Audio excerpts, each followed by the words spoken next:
Out of sight on the Eagle 1575's morning breakdown. And right now, we are starting Captain's Call this hour. I'm here with Senior Chief Peter Donaldson right now. What's going on? Well, good morning, and nice to see a familiar face, and really happy to be back on the radio. Yay! I know I try to make an effort to be on here at least once a quarter, if not earlier. So good. Glad to be back. I'm very glad. So, okay, you have a very nifty program to talk about, and we learned that it's not Deafy. No, it's not pronounced Deafy. It's Defy. Defy is the correct pronunciation, yes. So what is Defy? Well, first of all, Defy stands for Drug Education for Youth. Defy is a year-long, locally sponsored and operated program that is designed to improve youth resiliency and strength and to empower the youth to build positive, healthy lifestyles as drug-free, successful citizens. Plus, it is developed and designed to be a lot of fun. Okay? Oh, okay. So good educational experience. It also is a substance abuse prevention and comprehensive life skills programs for kids ages 9 through 12. Okay, these are basically our 4th through 6th graders. Defy, how it works, it deters at-risk behaviors by giving kids the tools they need to resist drugs and develop positive social skills. The leadership and life skills training provided by Defy include goal setting, team building, conflict resolution, and decision making. I mean, those are very important skills to have and very important to learn. And that age bracket is a really good age bracket, I feel, for this type of program. Now, we know stuff about, like, Just Say No and the DARE program and everything like that. But this is a new thing, right? Well, actually, it is a new program to Misawa, but it actually has been around for quite a while. Oh. So Defy actually began back in 1992 under the Secretary of the Navy's Drug Demand Reduction Task Force. This was a pilot program which lasted several years, and in 2001, the Drug Demand Reduction Task Force was disestablished and Defy was born. Oh. Today, Defy falls under the 21st Century Sailor under the Navy Alcohol Drug Abuse Prevention umbrella. It is recognized and operated all over the world. The Navy, Marine Corps, and Air Force teams all operate Defy programs at various installations. And there are approximately 46 programs being operated, which 8 of them are overseas, including now Misawa. What? That's a lot. It is. That is quite impressive. Okay, so I don't know how to say this. How does this work? Like, how do you get a part of this kind of thing? Well, the Defy program uses a professionally developed curriculum that incorporates key characteristics of successful substance abuse prevention programs as identified by the U.S. Department of Health and Human Services. Periodic reviews and updates of the curriculum ensure that it is current and effective. Studies completed by respective universities and independent evaluators have demonstrated that the Defy curriculum produces a measurable positive outcome in basic resistance skills, social behaviors, self-esteem, alcohol awareness and attitudes, smoking awareness and attitudes, and drug knowledge and awareness. That's some good positive stuff right there. I like that. So for Misawa, what's the schedule for this type of thing? Well, we're just starting off brand new, and there's still quite a bit of work ahead of us to get this going and actually starting. But, well, first, remember, Defy is a year-long program, okay? Oh. It's a year-long program. The Defy season will start off with Phase 1. Phase 1 is a structured 8-day non-residential leadership summer program for the youth. The actual start of Phase 1 is to be determined, but I can tell you when it does, start, it will be Monday through Thursday, for week 1, and then it'll be Monday through Thursday for the second week during week 2. Each day will be scheduled for a 0800 start time and a 1600 completion time. Wowza. And during Phase 1, Defy, the youth will participate in classroom learning that covers goal setting, leadership and teamwork, physical fitness, substance abuse prevention, refusal skills, and self-esteem enhancement. In addition, Phase 1, the participants engage in educational trips on and off base and participate in the President's Fitness Challenge during Week 2. and several other fun, challenging activities. Don't worry, we do provide lunch and an AM and PM snack free of charge. Oh. Yep, and then moving into the second part of the annual Defy program, it's called Phase 2. This is our mentoring phase, which begins a month after Phase 1 ends. Phase 2 is designed to reinforce the concepts and training received during Phase 1. This happens during the school year as an after-school activity each month. During the school year, mentors and staff provide positive support during group mentoring sessions and interactive workshops. We also participate in activities that promote civic responsibility and expose Defy kids to vocational and recreational opportunities. Oh my gosh, this program does a whole lot of everything. It does. That's so cool, though. I like that. Also, I like vocational. That's important. Anyway. Yes. So, okay. We got, like, what's going on and what the kids learn, everything like that. But what do the parents need to know? And say, if you're not a kiddo, how can you help them out? Okay. Good question. Well, for starters, and this is for all the parents to know, the Defy program supports all branches of service and DoD-sponsored families that are stationed here in Misawa. The Defy program is 100% free of charge. You do not have to pay for anything. Your child will receive free lunches and snacks, transportation and admission during educational trips, T-shirts, backpacks, workbooks, water bottles, and several other really neat items. I like T-shirts. Good. Who doesn't like a sweet free T-shirt, right? I know, right? I mean, yeah, my priorities are clearly in order here. Now, what else? Is there anything else I should know about this? Well, enrollment. For the enrollment process, enrollment season begins in April and goes through the end of May. All right, so we're just going to start that up here pretty soon. Applications will be available upon request.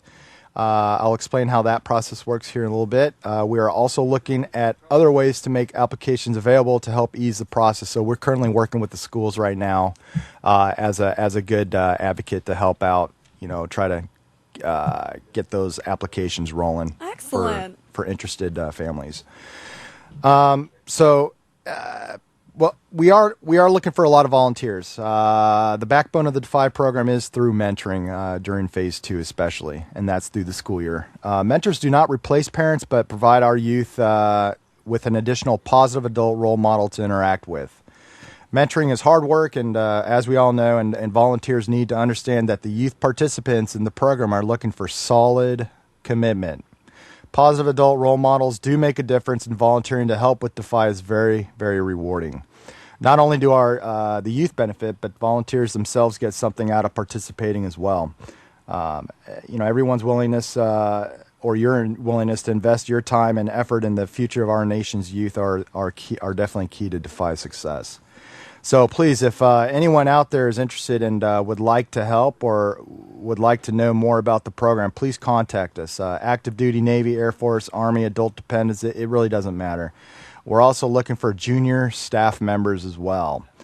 These are our 13 to 17-year-olds, high schoolers, middle-aged folks willing to help out and shadow our youth during Phase 1 and 2. Another great and definitely rewarding opportunity for them as well. And lastly, I put out all this great, wonderful information. You're like, man, so how do we get a hold of you guys and ask the questions if I'm interested or want to find out more information? I go, well, we are contactable, and you can simply call us at 226-4095 or 226-2914. You can also reach us via email at defymisawa, one word, at gmail.com. That's defymisawa@gmail.com. And lastly, if your organization would like to hear more about Defy, we are willing to come and talk to your group to help promote this program. Just give us a call, drop us an email, just let us know, and we can definitely help facilitate. But yeah, that's about it. I mean, that's a lot of stuff. However, that's a lot of really good stuff. So it is. If you can't remember all of that, you can call those numbers, hit up that email, and they will guide you, I am sure. Definitely. We won't steer you the wrong way.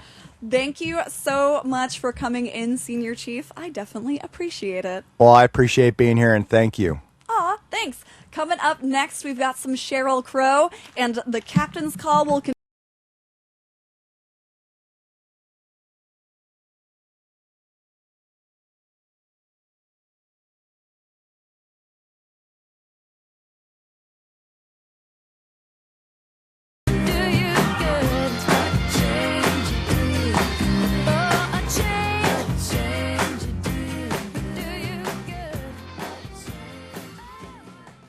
And we're back on the Eagle 1575's morning breakdown. Right now, we're doing Captain's Call, and I am here with Chief Martinez, and he's here to talk about some pretty darn interesting things. Good morning. Good morning, Eve. So, okay. Good morning, Miss Awa. Yeah, you got a little bit of everyone, right? That's right. Okay, because a couple of Air Force peeps are totally tuning in right now. They're listening I hope to so. you. I hope They're so. I know listening they to like to listen to me. I'm actually here by request. Oh, ooh. Yeah. Fancy. So, yeah. okay. I was looking at what we were going to talk about, and it's really interesting. It honestly is. Like, I had no idea about it, but it seems like a legitimate problem because everybody has cell phones and tablets and little mobile devices, and you know what we do?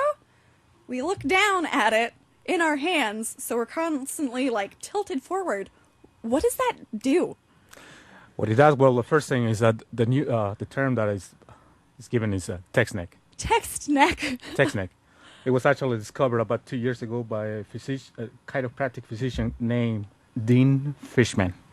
That's crazy that it's a thing. It is a thing. It's a common thing that slowly but surely is getting an increased number of people feeling neck pain. But the neck pain is just the simple term. It goes beyond the neck pain. Basically, what it does also is it creates a spine problem. That's bad.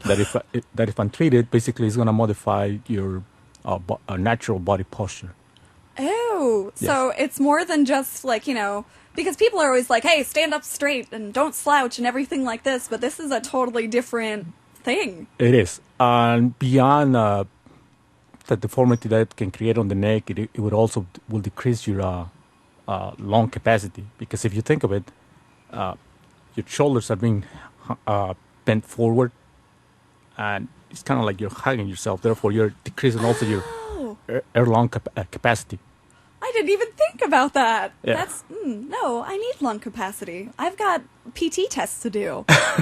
Absolutely. So, I know it sounds like a medical field. Of course, it came from the medical field, but not safety related. Right. What it means to the rest of us that we're not doctors or medics. What it means is that by using ergonomics, you can control the amount of time or you can modify the way you're looking at your mobile devices nowadays. One of those is like, for example, a tablet. Yeah. You can do anything as simple as stacking up books in front of you. So try to keep the tablet more eye level. Oh, okay, so you're not bending your neck You're not and bending looking your neck. down. It's in front of you. Use your eyes to look down, not your neck. Oh, okay. That's also. And the screen, try to have the screen right in the middle of your eyes. All right. That's the ideal condition. Also use the 20-20-20 rule.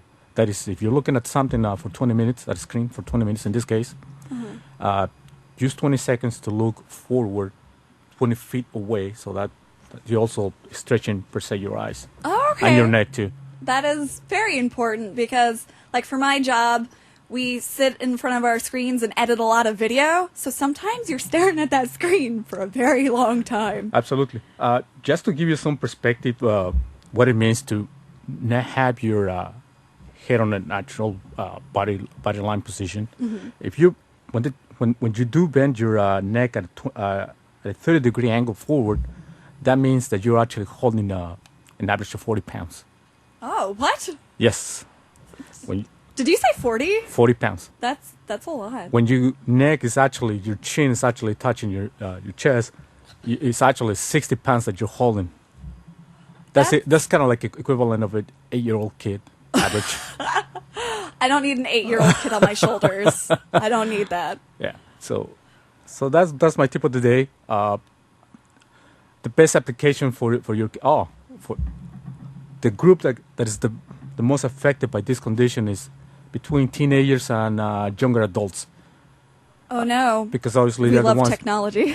they love their games behind their portable devices. Yes. So the best application that a parent can do for their kids is basically limit their time. Restrict it. Restrict it, absolutely. If possible, why not create a handheld device free day? Yeah. You know. I'm for that. Absolutely. I'm totally for that. Yeah. Thank you for all these tips. Like, I had no idea about this. You're very welcome. TechSnack, that's crazy. Thanks so much, Chief, for coming in. And right now we're going to get back to the music. Some Justin Bieber in honor of Chief. And so keep listening to the Eagle 1575. We'll be right back with more Captain's Call.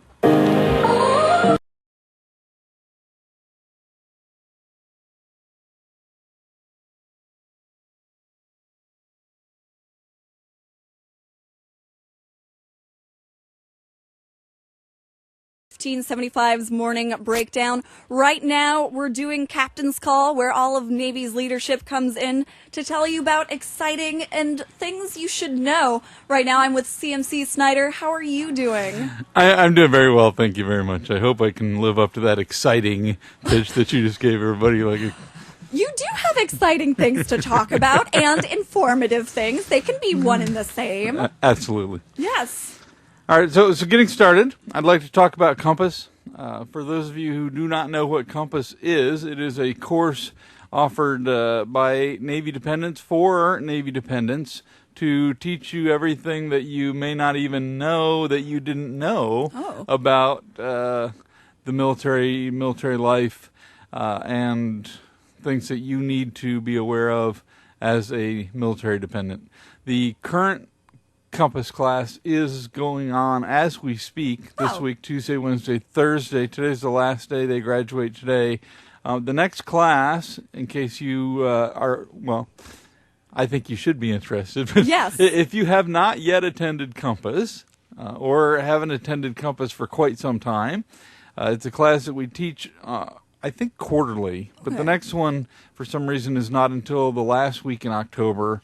I highly encourage you to go out and register and attend these classes. The way to register for the class, you have to go to www.gocompass.org. And once you get to that website, there's going to be a drop-down menu where you can select the command. You'll pick Navy Misawa, and then it'll give you the dates for the Compass, and you just select the one and you go in and you register. Alternately, I suppose you could talk to your command ombudsman, and your command ombudsman can link you up with either the right information or the right people to talk to. It's just so nifty, though, because, like, trying to explain to my husband, for instance, like, all the Air Force things and all these terms and wild stuff, it's like, what? So that the Navy has a program is really cool. Well, you've won up most of them, I think, in that you admit to actually talking to your spouse about Navy programs and giving him the opportunity to not understand. I think a lot of times most of the military folks that I run with just don't talk about the military when they go home at all, and their spouse, I mean, they could have been married for 15 years and their spouse still doesn't know the basics because the home life and the work life are so detached. But that doesn't really work very well, especially for the dependent. So we have this class, and the Air Force has a similar class that they offer through the AFRC. I can't remember right this second what the name of it is, but it does exist. Our class is Compass, and highly encourage you to attend in October if you have not attended or have not attended recently.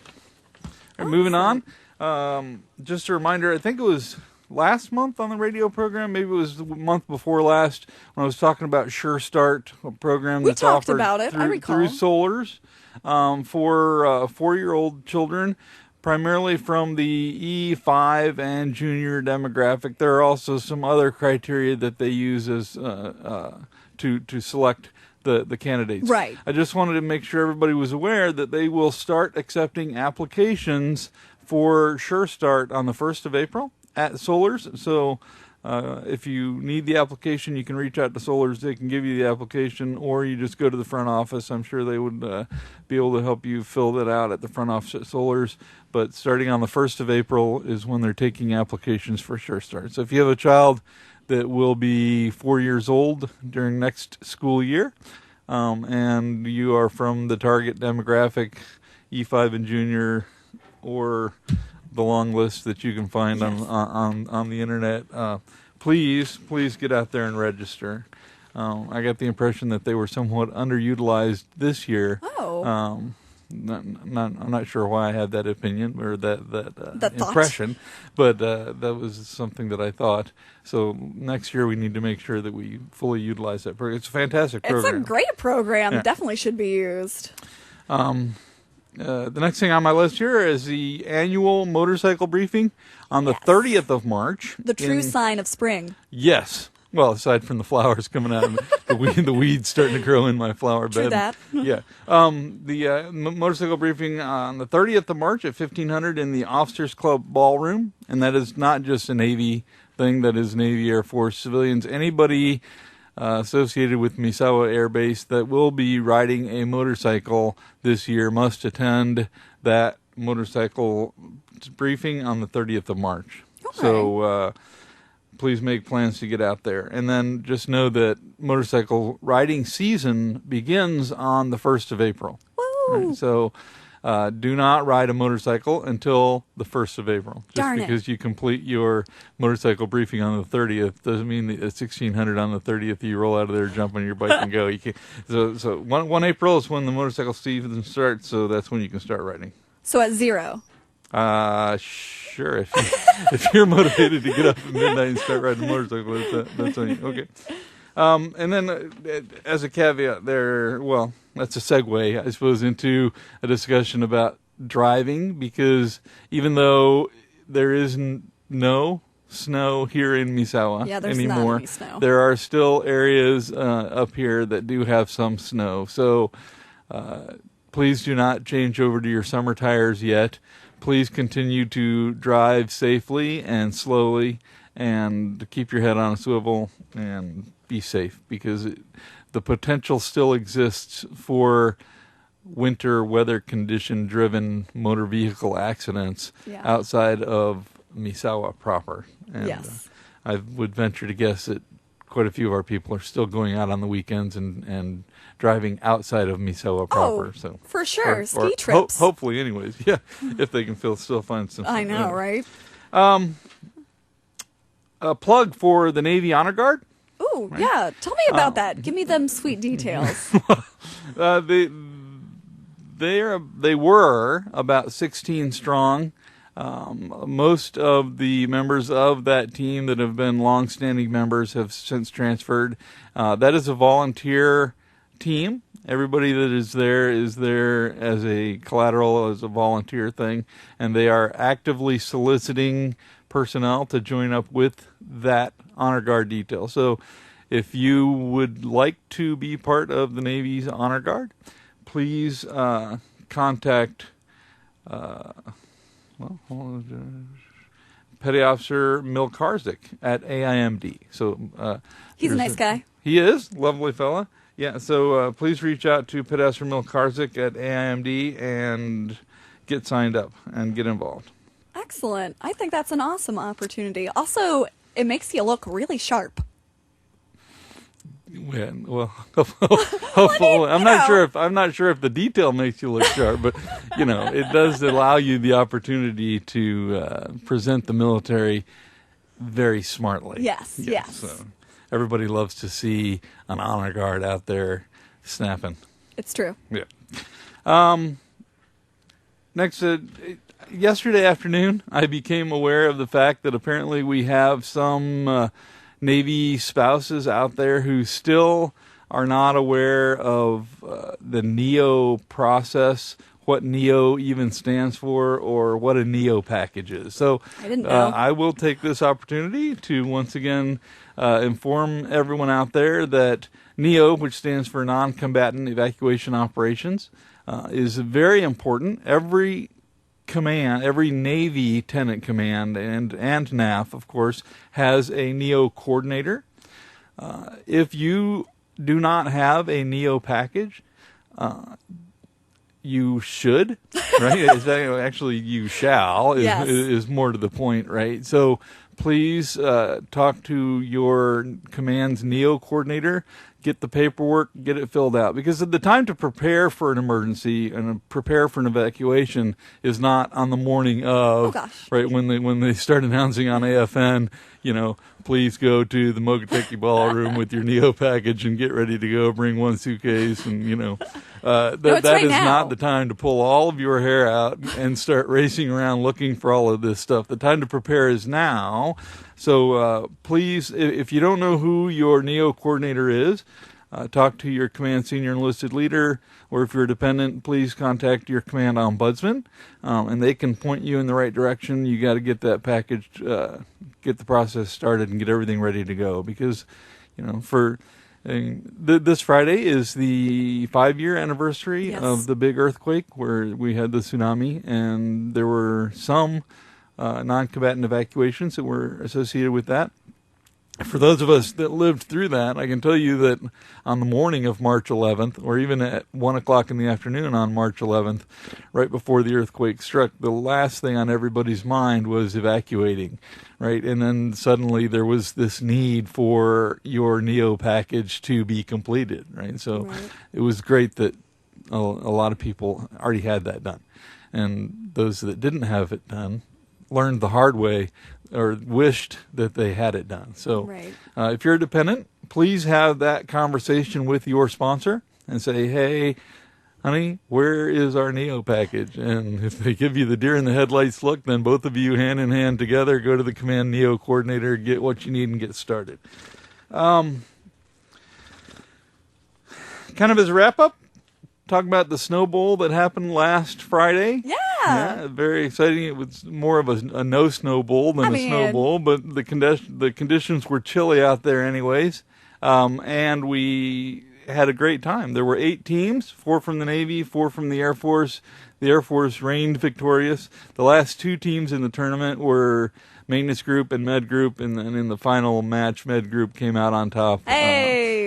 Exceptionally played games, all of them. So I couldn't be more happy about that tournament, and big congratulations to Med Group for taking the cup. Excellent. Yeah. And then really the last thing I'll say is good luck to the third class petty officers that are out there getting ready to take the E5 exam this morning, and the seamen that are getting ready to take the E4 exam next Thursday. So this morning at 8 o'clock, we will allow the third classes to test and see how many first or second class petty officers we can make in a couple of months. So that's exciting stuff. Thank you so much for coming in, CMC. You're always a pleasure to have on the air. The pleasure's all mine. Oh, Sparkle. All right, coming up next, we've got some more.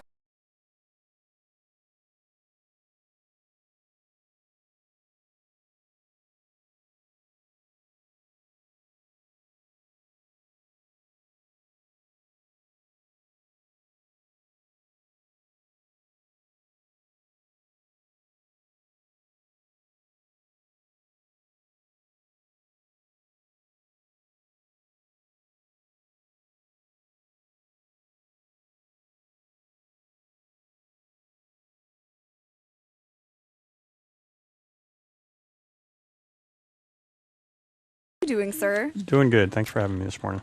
Excellent. So, spring is coming. It's happening. It is, and we touched upon this a little bit with the previous speakers, but I just wanted to stress, the constructive liberty options as the weather gets warm. People want to get outside more. Sun goes down later, and so they want to stay out later. So it also, unfortunately, as I look at the calendar of events, there's a lot going on. We hyped up the winter festivals in January and February, but I look at the schedule for March. Doesn't seem to be a whole lot on there. So I encourage people to dig hard, go to the different Liberty outlets on base. For the Navy, we got the single sailor program over there.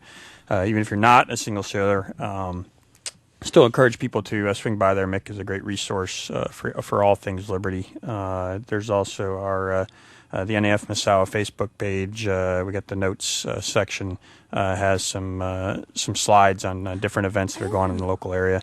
I'm not a Facebook expert, but I did notice that I was having trouble navigating there from my iPhone, but certainly easy to get there from a desktop computer to check out some healthy liberty options. A couple small ones going on. I think there's a clam festival in the Massawa City Port this Sunday, so surf clams, hoki.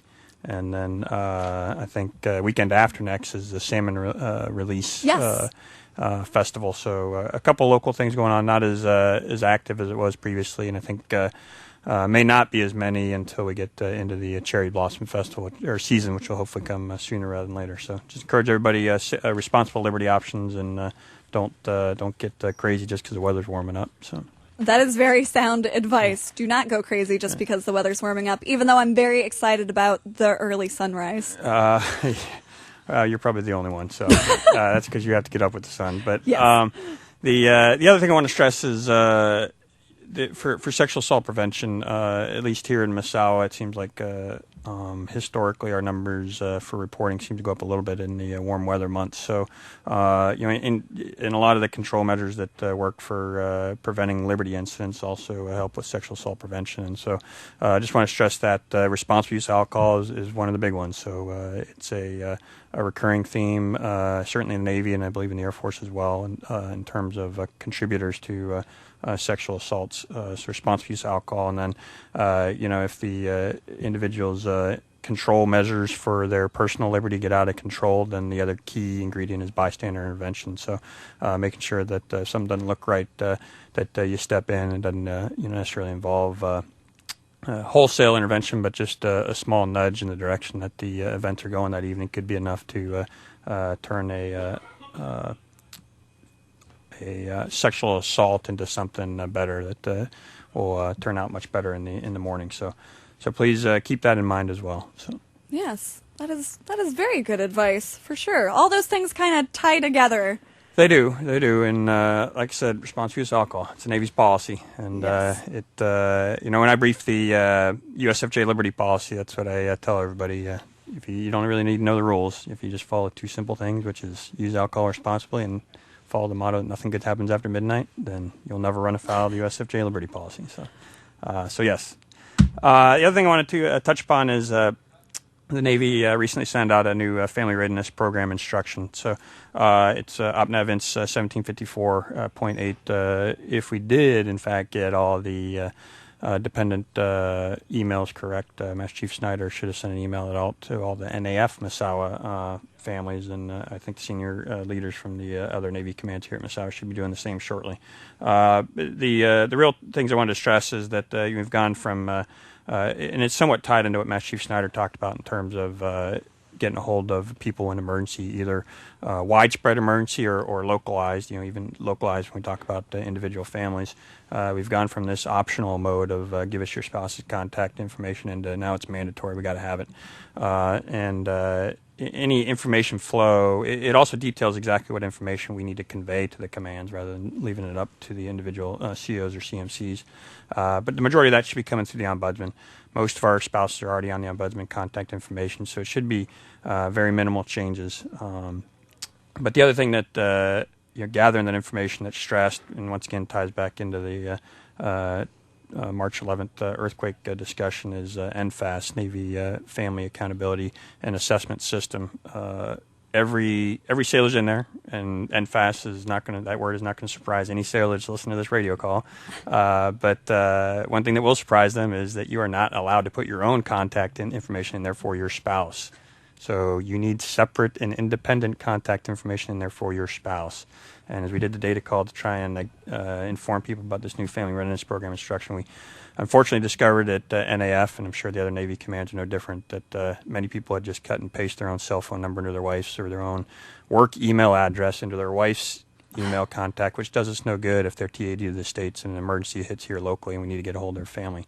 And NFAS was something that was used constructively during the earthquake a few years back, or 5 years, I guess. And it also, most recently, with that strong storm system that ripped through the U.S. With a bunch of tornadoes, there were, I think, 7 or 8 families that were able to get resources through NFAS. And the system works because Navy Personnel Command, which is our main personnel, it's the personnel command, so it does everything personnel in the Navy.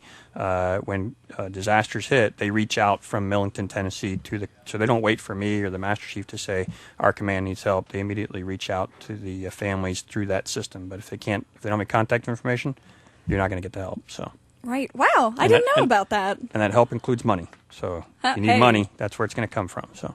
Nice. Also important to know then, for sure.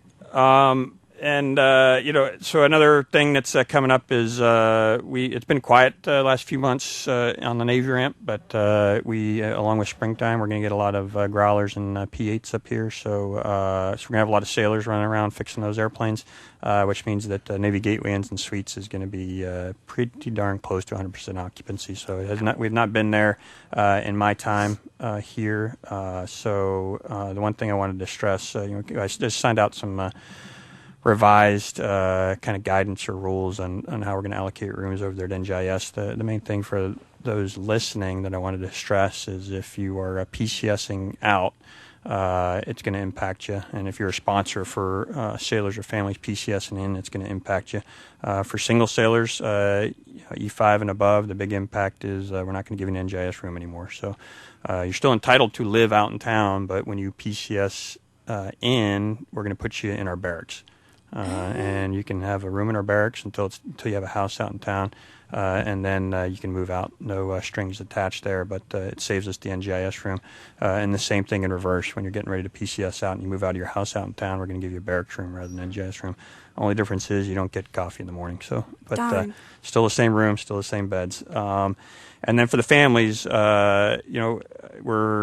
this housing office and personal property on base are great about getting families into houses in quick order. So I don't think there'll be a big impact there. It's more on the outbound when families are getting ready to PCS out. I really encourage them to fully leverage the late checkout that housing office is able to do, as well as utilize the stick furniture to get everybody staying in their houses as much as possible, so we minimize the number of families that are in NGIS. So. Excellent. But along with that, tied with that, is just OPSEC. So, we do have growlers and P-8s here, but I won't go into specifics. Didn't go into specifics in the memo. I think it was a good opportunity as I was thinking about how to address it on the radio, is just to address the OPSEC piece and stress everybody that we got to be careful with what information we have. You may not feel like your job is the most important in the world, but for those bad actors out there from other countries who are trying to put the puzzle together, your little piece of the puzzle is pretty important. So just be careful talking about what you do or what you know to those who don't really have a need to know, or doing it on a system, a computer system or email system that isn't fully controlled by the military. That is very wise advice, because people are like, yeah, man, I'm going to go TDY to this place, da-da-da-da. And it's like, what are you doing? Don't do that. Yeah, exactly. I mean, the fact that you individually going may not be, compromise national security, but it doesn't take a bad actor long to connect you with the unit and what the unit does and all that. So it's a great point. But same thing goes, with the knowledge. You may not be connected to that unit, but the actual schedule of those squadrons coming in, the Navy squadrons, is important as well. Right. So. Those puzzle pieces, just like you said, even though, like, little you, it's like, whatever. But then it just all starts, coming together, which is not so great. Right. Is there anything else we got to hit? Well, we got to register to vote. That is very important. So you're late if you haven't, but For shame. You're really, at this point, only missing the primaries. But there's still time to register for the elections in November. The other thing I wanted to stress is, without getting into politics on a on a military radio. I will say that there's certainly a different tone to the political primaries that are going on right now. But I wanted to stress, don't let that tone, and I think it would encourage some people who haven't participated in politics before to get more interested, realize as uniform wearing in the military, you cannot campaign for other people. So you can certainly be interested. You can follow them on the internet. You just cannot become part of a campaign. You got to be careful being in uniform. There are many countries around the world where wearing a uniform no longer entitles you to vote. That is not true in the U.S., so we still value our right to vote. But one of the privileges you do lose by wearing the uniform is you're no longer able to campaign for other people. So be careful, particularly with the Facebook and other internet systems out there that may appear to make you look innocent bystanders. You could get roped into that. So please be careful with participating too much in the campaign season, other than registering to vote. Yes. So yes, gotta have a voice. That is right. That is very, very important. Good call on that one. I tend to avoid all politics possible when it comes to me being on Facebook. Yeah.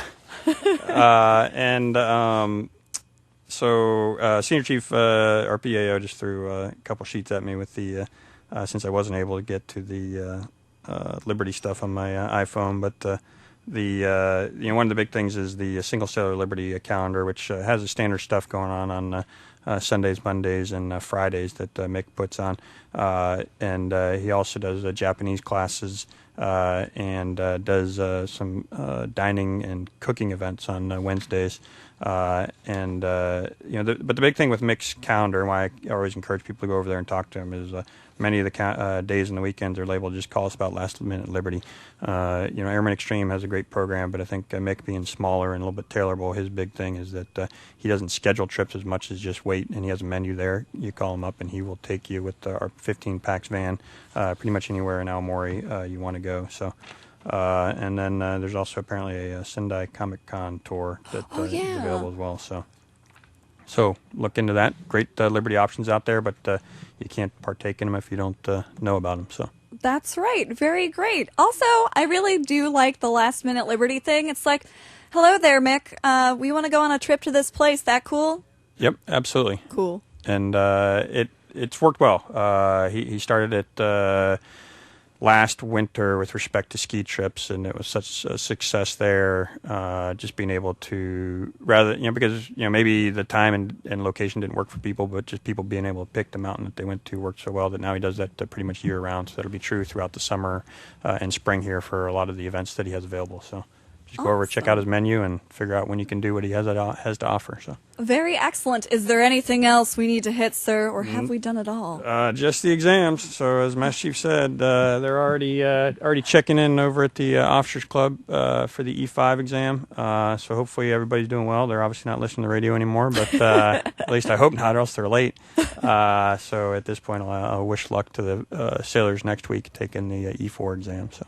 There you go. Excellent. That's a very big deal. Yeah, just a little bit. Thank you so much for coming in, Captain Keith Henry. All right. Thanks for having me.